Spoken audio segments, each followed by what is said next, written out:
Today we'll finish the complete theory portion of solution chapter.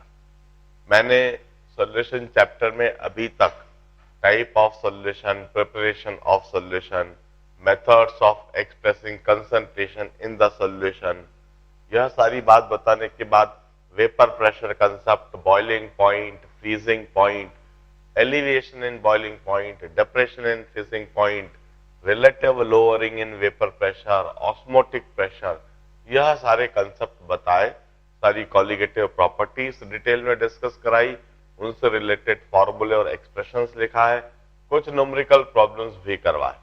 आज मैं कुछ numerical problems ही फर्दर कंटिन्यू करवाकर इस चैप्टर की पूरी थ्योरी पोर्शन को कंप्लीट करूंगा।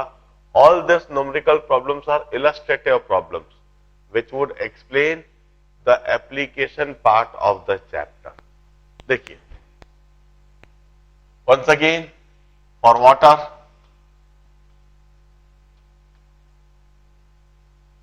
Kb is known to us 0.52 degree centigrade per molal. Kf is also known to us 1.86 degree centigrade per molar. पिछली बार जो प्रॉब्लम दिया था मैं वही दोबारा देता हूं, उसका ही एक दूसरा एस्पेक्ट समझाता हूं। 20 grams of glucose in 100 grams of water. 20 grams of glucose in 100 grams of water. This was the problem posed on you. इसका हमने डेल्टा टीबी और डेल्टा टीएफ निकाल लिया था, जरा देखिए पेजेस टर्न करके। डेल्टा टीबी इसके लिए हमने निकाला था 0.57 डिग्री सेंटीग्रेड और इसका बॉइलिंग पॉइंट आया था 100.56 डिग्री सेंटीग्रेड और delta TF 2.0 degree centigrade, freezing point -2 degree centigrade. यह प्रॉब्लम हमने पिछला करा था। इनफैक्ट इसमें हमने सभी चीज निकाली थी, mass percentage, mole fraction, molality, फिर vapour pressure solution, lowering vapour pressure, relative lowering vapour pressure, वह सभी हमने डिटरमाइन करा था। और उसके साथ में हमने डेंसिटी भी देकर वॉल्यूम परसेंटेज, मोलारिटी और ऑस्मोटिक प्रेशर और सारी चीज हमने डिटरमाइन करी। अब if this solution, if it's cooled to -10 degree centigrade, इस सॉल्यूशन का फ्रीजिंग पॉइंट है -2 डिग्री सेंटीग्रेड। सॉल्यूशन का फ्रीजिंग पॉइंट -2 डिग्री सेंटीग्रेड है, मतलब -2 डिग्री सेंटीग्रेड पर फ्रीज होना स्टार्ट हो जाएगा। अब यदि इस सॉल्यूशन को -10 डिग्री सेंटीग्रेड तक पहुंचा दिया जाए, मतलब कैसे भाई, जो फ्रीजर होता है घर में, जो रेफ्रिजरेटर है उसमें जो फ्रीजर है, उस फ्रीजर में टेम्परेचर जनरली -10 डिग्री सेंटीग्रेड के रेंज में रहता है। यदि आपने इस सॉल्यूशन को 100 ग्राम पानी के अंदर 20 ग्राम ग्लूकोज मिला हुआ है, यह एक सॉल्यूशन है, इस सॉल्यूशन को फ्रीजर में रख दिया 7-8 घंटे के लिए, तो अपने आप यह सॉल्यूशन भी -10 डिग्री सेंटीग्रेड तक पहुंच जाएगा। If this solution is cooled to -10 degree centigrade, you need to tell me what is the mass of ice freezed out.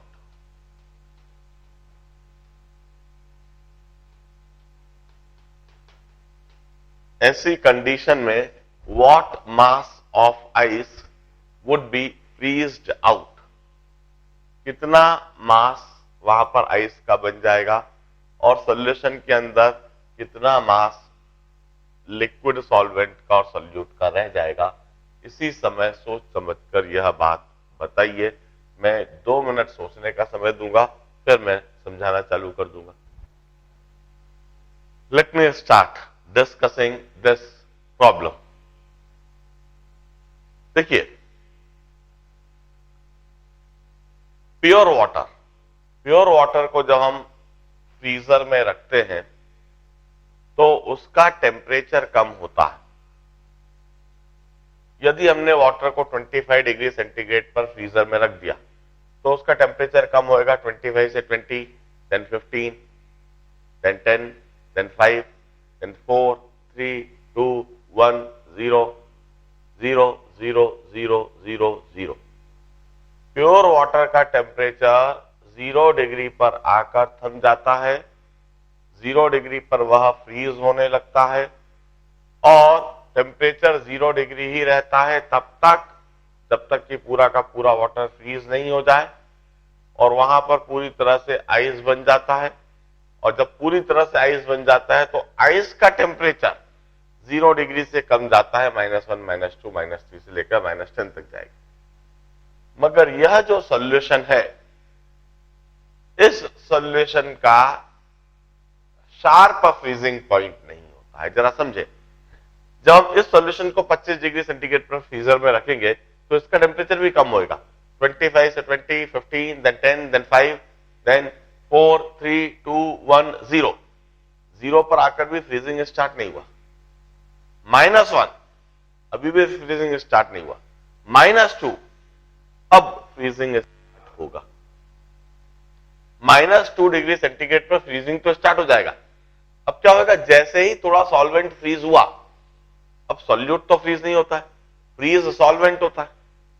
Solvent के फ्रीज होने के बाद थोड़ा सॉल्वेंट आइस में कन्वर्ट हो जाएगा और जो रिमेनिंग सॉल्यूशन है उसमें सॉल्वेंट कम हो जाएगा और उसमें सॉल्वेंट के कम हो जाने से उसकी मोलालिटी बढ़ जाएगी और उसकी मोलालिटी बढ़ जाने से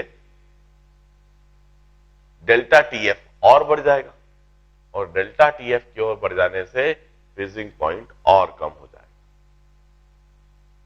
हम कहते हैं जैसे जैसे सॉल्वेंट फ्रीज होता जाएगा वैसे वैसे वहां पर सॉल्वेंट कम होता जाएगा, वो आइस में कन्वर्ट होता जाएगा। सॉल्वेंट के कम होते जाने से वहां रिजल्टिंग सॉल्यूशन की मोलालिटी बढ़ती जाएगी और रिजल्टिंग सॉल्यूशन की जब मोलालिटी बढ़ेगी तो डेल्टा टीएफ बढ़ेगा और डेल्टा टीएफ बढ़ेगा तो फ्रीजिंग पॉइंट और कम होता जाएगा। इस तरह से यह जो सॉल्यूशन है, instead of getting freezed at a sharp temperature, it would freeze over a range of temperature. यह टेम्परेचर रेंज में फ्रीज होगा। -2 डिग्री सेंटीग्रेड पर फ्रीज होना स्टार्ट होगा और -10, -30, -40 तक फ्रीज होता जाएगा। इनफैक्ट ये सॉल्यूशन 100% तो कभी फ्रीज ही नहीं होगा, वहां पर थोड़ा सॉल्वेंट तो हमेशा रहेगा किसी भी टेम्परेचर। अब हम कहते हैं -10 डिग्री सेंटीग्रेड पर, एट -10 डिग्री सेंटीग्रेड, जो भी कुछ सॉल्यूशन वहां पर बचा हुआ है उस सॉल्यूशन का फ्रीजिंग पॉइंट है -10 डिग्री सेंटीग्रेड और बचे हुए सॉल्यूशन का डेल्टा टीएफ है 10 degree centigrade. This is the concept कि -10 डिग्री सेंटीग्रेड पर जो भी कुछ सॉल्यूशन बचा हुआ है उसका फ्रीजिंग पॉइंट -10 डिग्री सेंटीग्रेड, उसका डेल्टा टीएफ 10 डिग्री सेंटीग्रेड है। तो हम कहेंगे delta TF is equal to 1000 KF W by M into W। Delta TF की जगह हम लिख दे 10 is equal to 1000 into KF की जगह 1.86, वेट ऑफ सॉल्यूट की जगह 20, मॉलिक्यूलर वेट की जगह 180, वेट ऑफ सॉल्वेंट की जगह 100। 3 0 मैंने 1000 के साथ कैंसिल कर दिए, एक 0 इसके साथ कैंसिल कर दिया। वेट ऑफ, और इस तरह से नहीं, सॉरी, वेट ऑफ सॉल्वेंट हमें निकालना है। वेट ऑफ सॉल्वेंट कितना बचा रह गया ये हमें निकालना है। कितना सॉल्वेंट बचा रह गया ये तो हमें निकालना है क्योंकि कुछ सॉल्वेंट फ्रीज हो जाएगा और एक 0 इधर से कट गया। Now the weight of solvent, will write W is the weight of solvent. यह जो वेट ऑफ सॉल्वेंट बचा रह गया इसको कैलकुलेट कर देते हैं। It's 186 into 2 upon 80। और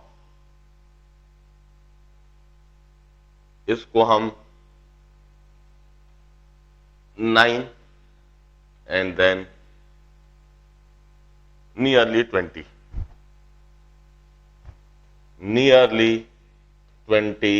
ग्राम्स। इतना सॉल्वेंट वहां बचा रह गया। अभी जी इतना सॉल्वेंट बचा रह गया तो बाकी के सॉल्वेंट का क्या हुआ? हम कहते हैं हमने ओरिजिनली 100 ग्राम सॉल्वेंट वहां डाला था, ओरिजिनली 100 ग्राम सॉल्वेंट वहां डाला था, जिसमें से 20 ग्राम सॉल्वेंट वहां बचा रह गया -10 डिग्री सेंटीग्रेड पर। तो बाकी का सॉल्वेंट आइस में कन्वर्ट हो गया और वह आइस में कन्वर्ट होकर सॉल्यूशन से अलग हो गया। जब सॉल्यूशन के अंदर सॉल्वेंट फ्रीज आउट हो जाएगा, सॉलिड में कन्वर्ट हो जाएगा, तो सॉल्यूशन से अपने आप को अलग कर लेगा। तो वो सॉल्यूशन से अपने आप को अलग कर लेगा तो बचे हुए सॉल्यूशन का कंसंट्रेशन बढ़ जाएगा। 80 ग्राम सॉल्वेंट आइस में कन्वर्ट हो गया और वहां पर बचा रह गया सिर्फ 20 ग्राम सॉल्वेंट। 20 ग्राम सॉल्वेंट की वजह से डेल्टा टीएफ हो गया 10 डिग्री सेंटीग्रेड, फ्रीजिंग पॉइंट हो गया -10 डिग्री सेंटीग्रेड। इस तरह से -10 डिग्री सेंटीग्रेड पर जब आप सॉल्यूशन को पहुंचाओगे तो वहां पर आपको 80 ग्राम आइस दिखेगा। इसी सवाल को फर्दर कंटिन्यू करता हूं, सेम कंसेप्ट लगा के फिर आप मुझे बताइए, इफ, ये तो पार्ट ए था, part B, if it's heated to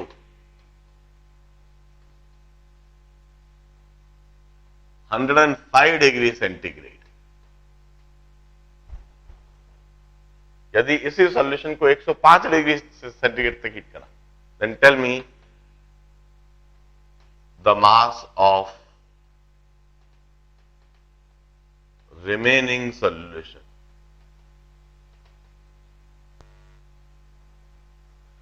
देखिए बॉइलिंग पॉइंट 100.57 डिग्री सेंटीग्रेड है, 100.57 डिग्री सेंटीग्रेड पे बॉइल होना चालू करेगा, मगर हमने इसको गर्म कर दिया 105 डिग्री सेंटीग्रेड। ऐसी कंडीशन में जो भी कुछ सॉल्यूशन वहां पर बचा रह जाएगा उसका मास बताइए। दोबारा मैं 2 मिनट सोचने का समय दूंगा। चलिए इस सवाल के कंसेप्ट को दोबारा समझा देता हूं। देखिए सॉल्यूशन को 105 डिग्री सेंटीग्रेड तक हीट करा, solution would start boiling at 100.57 degree centigrade.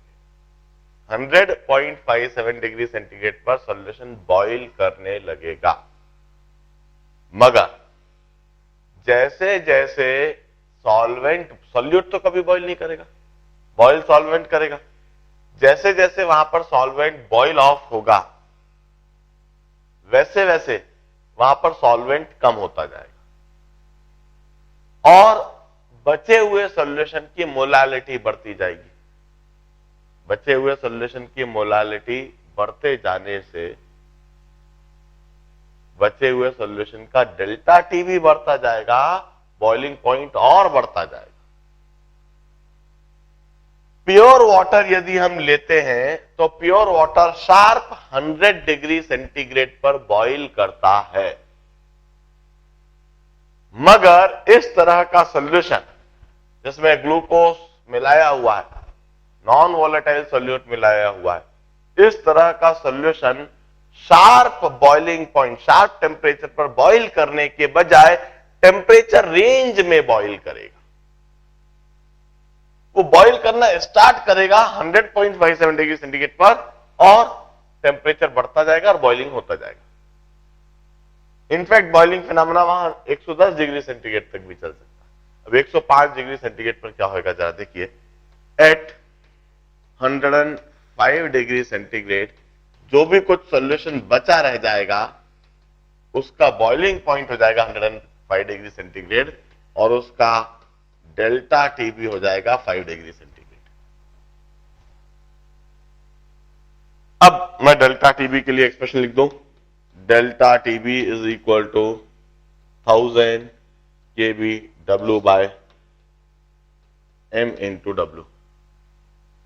और अब मैं कहूं डेल्टा टीबी 5 डिग्री सेंटीग्रेड है, 1000 की जगह पर 1000 रख देता हूं। केबी की वैल्यू मुझे वाटर के लिए दी हुई है 0.52, और फिर मैं वेट ऑफ सॉल्यूट जो हमेशा सॉल्यूशन के अंदर ही रहना है उसकी जगह पर 20 लिख देता हूं, मॉलिक्यूलर वेट की जगह पर 180, और वेट ऑफ सॉल्वेंट मुझे डिटरमाइन करना है। अब मैं इसे सॉल्व कर लेता हूं।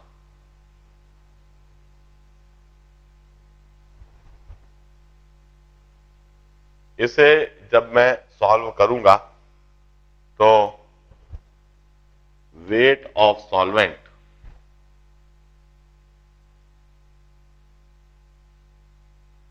जो मेरा आ जाएगा दैट इज सम 11.5 ग्राम्स।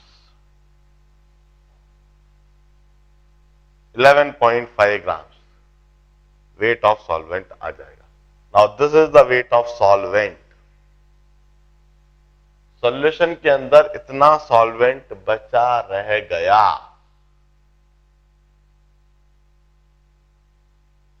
बाकी का बॉइल ऑफ हो गया, उड़ गया। हम कहते हैं मास ऑफ सॉल्यूशन जो हमसे पूछा गया है, सॉल्यूशन में 11.5 ग्राम्स सॉल्वेंट के बचे हैं और 20 ग्राम्स सॉल्यूट। वहां पर ऐसा कैसे ही है, सॉल्यूट कहीं भी उड़ के नहीं जा रहा। 31.5 ग्राम्स सॉल्यूशन वहां पर बचा रह जाएगा, लगभग 88 ग्राम्स सॉल्वेंट वहां से उड़ जाएगा। डेल्टा टीबी, डेल्टा टीएफ, और इस बात को समझे कि किस तरह से प्योर वाटर तो एक शार्प टेम्परेचर पर बॉईल करता है, मगर उस प्योर वाटर के अंदर जब कोई नॉन वोलेटाइल सॉल्यूट डाल दिया जाए तो वो शार्प टेम्परेचर पर बॉईल करने के बजाय एक टेम्परेचर रेंज में बॉईल करता है, और वहां पर बॉइलिंग होता जाता है और बॉइलिंग पॉइंट भी बढ़ता है। और इस तरह से हम मास ऑफ सॉल्यूट और सॉल्वेंट डिटरमाइन कर सकते हैं। अब ये तो कॉलिगेटिव प्रॉपर्टी पर बेस्ड कुछ बेसिक प्रॉब्लम्स हुए। मैं once again van't of factor और केस ऑफ एसोसिएशन और केस ऑफ डिसोसिएशन को समझाने के लिए कुछ इलस्ट्रेटिव प्रॉब्लम्स दोबारा करवाता हूं। देखिए, for water if Kb is 0.52 degree centigrade per molar, Kf is 1.86 degree centigrade per molar. Water के लिए Kb और Kf हमें पता है। अब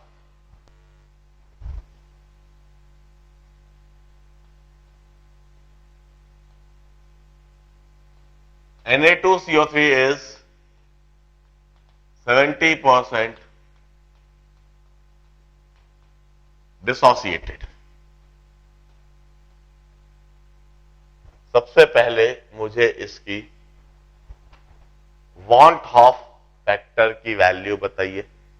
Na2CO3 जो 70% डिसोसिएटेड है, सबसे पहले मुझे इसके वांट ऑफ फैक्टर की वैल्यू बताइए।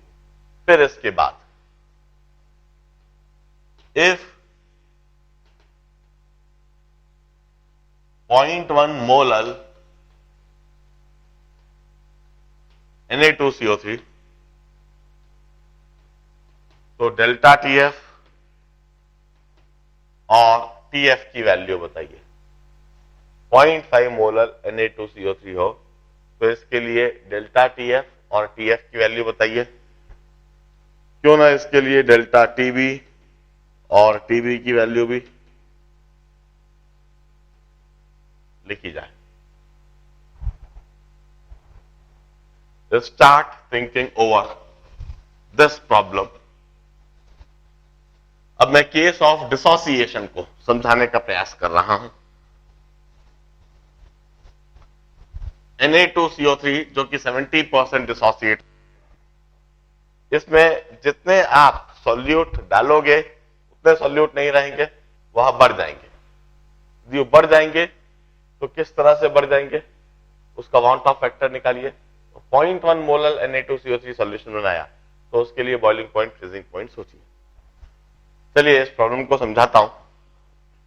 वांट ऑफ फैक्टर के लिए हमने एक्सप्रेशन लिख रखा है 1 plus alpha into n minus 1। Case of dissociation के लिए हमने यह वांट ऑफ फैक्टर एक्सप्रेशन लिख रखा है, रटा हुआ होना चाहिए। 1 तो 1 ही लिखेंगे, अल्फा अल्फा 70% है इसलिए अल्फा की जगह 0.7 लिखेंगे, और n is number of particle each particle break into. एक पार्टिकल जितने पार्टिकल में ब्रेक करे उस वह n है।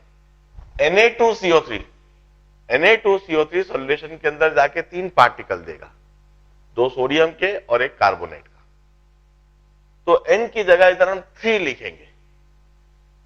I is equal to 1 plus 0.7 into 3 minus 1.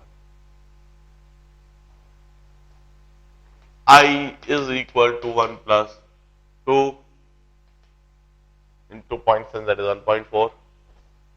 Want of factor is 2.4. अब वांट ऑफ फैक्टर 2.4, इसका मतलब क्या है फिजिकली? इसका मतलब क्या है फिजिकली? इसका मतलब है कि Na2CO3 का जो 70% सॉल्यूशन बनाया है, इसमें एक पार्टिकल डिसोसिएट होकर 2.4 पार्टिकल्स दे देगा।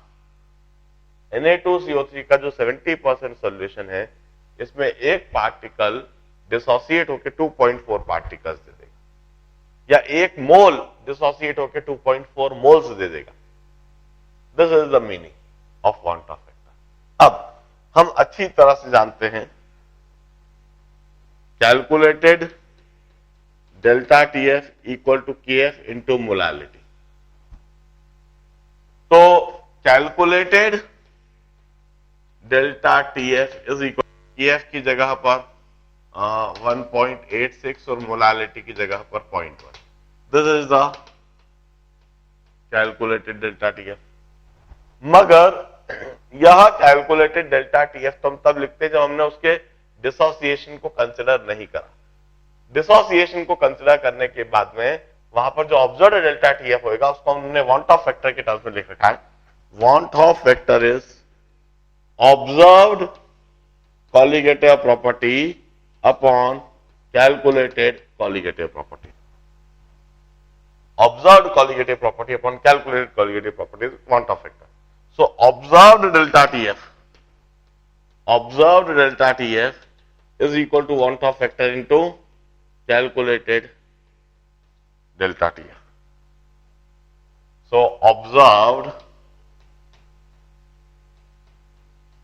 delta TF is want of factor, लिख दो 2.4 into 0.186 degree centigrade. This observe delta TF. आप कैलकुलेट तो 0.186 कर रहे हो, मगर वाकई में वहां पर इतना कॉलिगेटिव प्रॉपर्टी दिखाई देगी। It's nearly 0.45 degree centigrade nearly delta T. तो वहां फ्रीजिंग पॉइंट जो ऑब्जर्व होगा -0.45 degree centigrade. This would be the observed freezing point. अब डेल्टा टीबी और डेल्टा टीएफ सेम कंसेप्ट। पहले तो मैं कैलकुलेटेड डेल्टा टीबी निकाल दूं। Calculated delta TB is KB into molality और 0.052 डिग्री सेंटीग्रेड। ये कैलकुलेटेड है। और ऑब्जर्व्ड क्या हो जाएगा? Observe delta TV is want of factor जो कि है 2.4 into delta TV, observe calculated delta TV, तो ये हो जाएगा nearly 0.125 degree centigrade, 0.125 degree centigrade, और टीवी हो जाएगा 100.125 डिग्री सेंटीग्रेड। ध्यान से पूरे प्रॉब्लम को समझे। मैं एक सवाल और दूंगा। मैं एक सवाल अब एसोसिएशन पर देता हूं।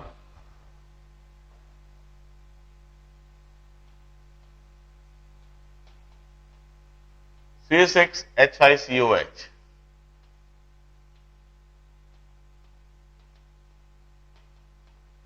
benzoic acid dimerize up to 90%. Benzoic acid dimerize up to 90%.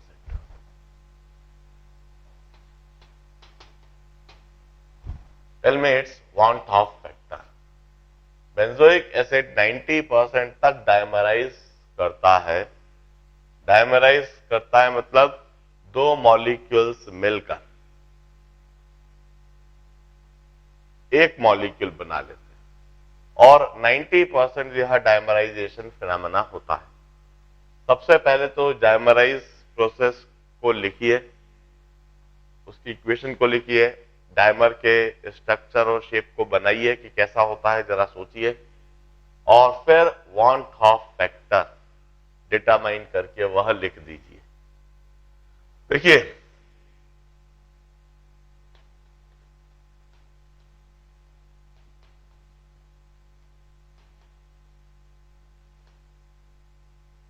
Benzoic acid जो इस तरह का मॉलिक्यूल है, दो मॉलिक्यूल्स बेंजोइक एसिड के इस तरह से डायमराइज हो जाते हैं।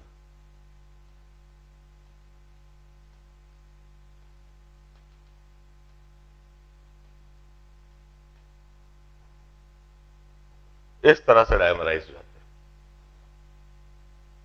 और एसोसिएशन फिनोमेना के लिए वांट ऑफ फैक्टर लिखते हैं 1 minus alpha into 1 minus 1 by. रटा हुआ होना चाहिए एक्सप्रेशन। जैसे सिचुएशन आए तो एकदम से दिमाग में एक्सप्रेशन फ्लोट कर जाना चाहिए। Want of factor is 1 minus alpha की जगह 0.9 1 माइनस 1 बाय एन की जगह 2, because 2 molecules dimerise, 2 molecules associate हो गए। 1 माइनस 1 बाय 2 1 बाय 2 हो गया, 1 minus 0.9 by 2 0.4, it's 0.55. So want of factor is 0.55 in this situation.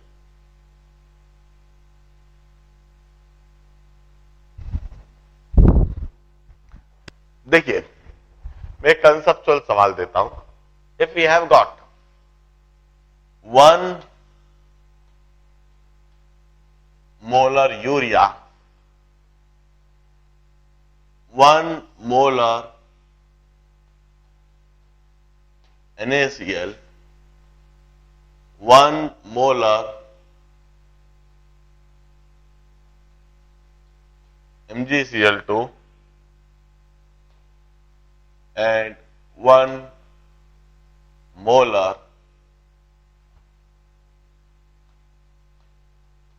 K3FeCN6।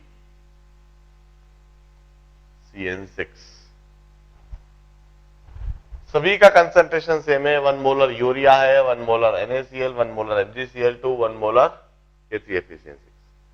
Arrange them.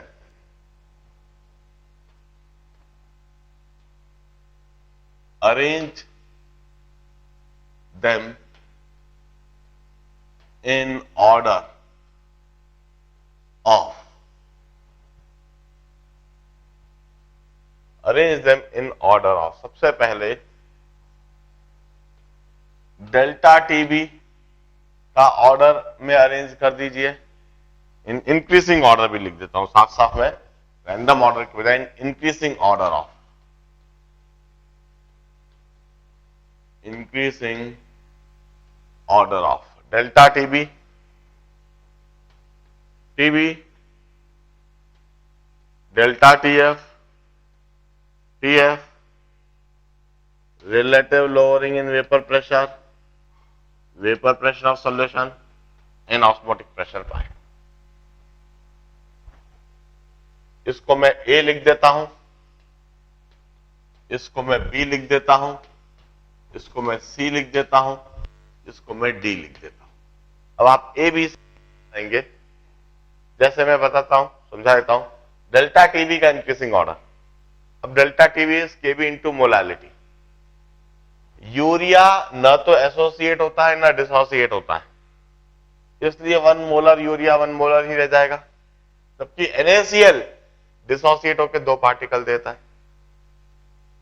क्योंकि ये डिसोसिएट होकर 2 पार्टिकल देता है, इसलिए रिजल्टिंग मोलारिटी इसकी बढ़ जाएगी, इसलिए इसकी डेल्टा टीबी बढ़ जाएगा। और MgCl2 डिसोसिएट होकर 3 पार्टिकल देता है, तो इसकी मोलारिटी 3 मोलर हो जाएगी, तो इसका डेल्टा टीबी और भी ज्यादा होगा। और K3FeCN6 डिसोसिएट होकर 4 पार्टिकल देता है, तो इसकी जो रिजल्टिंग मोलारिटी है 4 मोलर हो जाएगी, तो इसका डेल्टा टीबी और भी अधिक होगा। डेल्टा टीबी के लिए यदि मैं लिखूं तो A का डेल्टा टीबी सबसे कम, B का उससे ज्यादा, C का उससे ज्यादा, D का उससे ज्यादा। डेल्टा टीबी का एक रिलेटिव ऑर्डर मैंने इसी समय बता दिया, बाकी सबके रिलेटिव ऑर्डर इसी समय आप लिख दीजिए।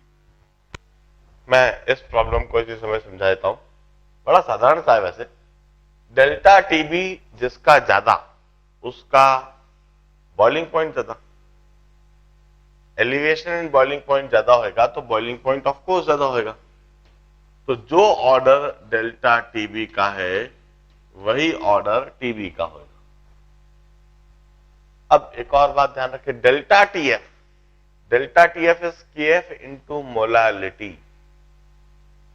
जिसकी मोलालिटी ज्यादा उसका डेल्टा टीएफ ज्यादा। डेल्टा टीएफ का ऑर्डर बिल्कुल वैसा ही होगा जैसा डेल्टा टीबी का है, क्योंकि डेल्टा टीबी को भी आप ऐसे लिखते हो, KB into molality. Delta TF को भी आप ऐसे लिखते हो, केएफ इंटू मोलालिटी।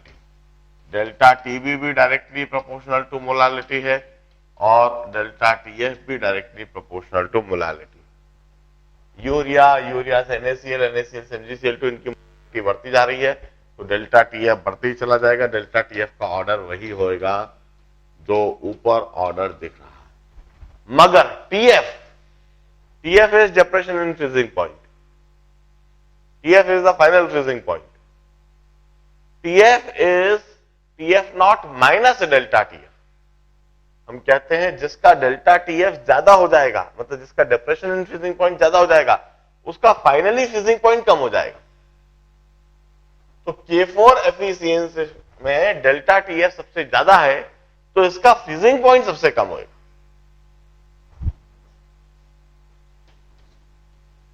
इसका ऑर्डर इस बार इस तरह से उलट जाएगा। अब relative lowering in vapour pressure. Relative lowering in vapour pressure is a colligative property, it's directly proportional to molality. Once again, जिसमें मोल्स कम उसका relative lowering in vapour pressure कम। मतलब यूरिया के लिए RLVP सबसे कम और ऑर्डर यही रहेगा। मगर वेपर प्रेशर PS, हम कहते हैं जहां नॉन वोलेटाइल सोल्यूट ज्यादा होते हैं वहां फाइनली प्रेशर कम होता है, लोअरिंग इन वेपर प्रेशर। तो PS के लिए ऑर्डर उलट जाएगा।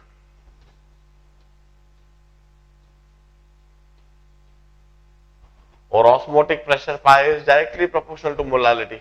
तो जितनी ज्यादा मोलालिटी उतना ज्यादा ऑस्मोटिक प्रेशर का ऑर्डर वही रहेगा, ए इससे ज्यादा बी, इससे ज्यादा सी और उससे ज्यादा D. This would be the